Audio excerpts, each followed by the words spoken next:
In the silent early hours of a small Midwestern town in the United States, something unimaginable happened. The killer entered, murdered 8 people, left without a trace, and was never found. No definitive confession, no conviction, no final explanation. More than a century later, the house is still standing, and the mystery is still alive. This is the true story of the Villisca Axe murders, one of the most brutal and inexplicable crimes in American history. The massacre that turned an ordinary home into an eternal symbol of fear. Villisca, Iowa, was a quiet town in 1912. Just over 1,000 residents, unlocked doors, neighbors who knew each other by name. Nothing suggested that one night would change everything forever. On the evening of June 9, 1912, the Moore family returned home after attending a service at the local Presbyterian church.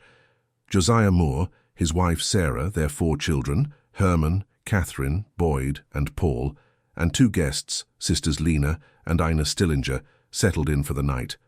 Hours later, in the depths of the early morning, someone entered the house. The killer used an axe found inside the home itself. One by one, all 8 victims were murdered as they slept. The blows were violent, precise, and repeated. After the killings, the attacker covered the victims' faces with sheets and towels. Mirrors and windows were covered. A piece of raw meat was left on the living room floor, near the axe. At dawn, neighbors discovered the crime. The scene shocked even seasoned investigators. The blood, the brutality, and the absence of any signs of struggle made one thing clear: the victims never had a chance. Villisca would never be the same. The investigation began quickly, but from the very start it was plagued by serious mistakes. Before authorities secured the scene, curious townspeople flooded the house. Footprints were erased, objects were moved, critical evidence was lost forever. Over the years, several suspects emerged.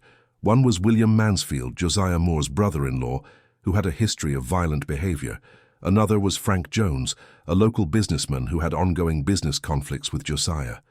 No solid evidence was ever presented against either man.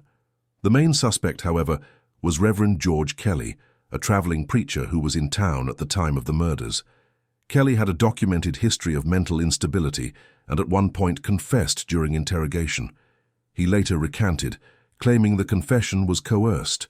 At trial, he was acquitted. No weapon was conclusively linked to him.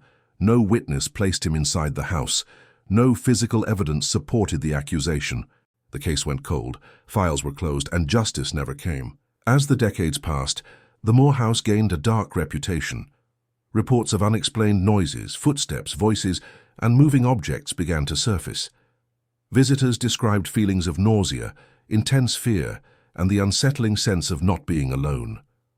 The house became one of the most infamous locations in the United States, associated with unexplained phenomena. Today, the Villisca Axe Murder House is open to visitors and even allows people to spend the night inside. But the mystery remains untouched. Who entered that house? Why were 8 people murdered? And how did the killer leave without being seen? More than 110 years later, the case remains officially unsolved. No one has been convicted. No theory has been proven. Villisca stands as a disturbing reminder that sometimes the truth disappears along with the killer, and that some houses don't just hold walls and roofs, but secrets that will never be revealed.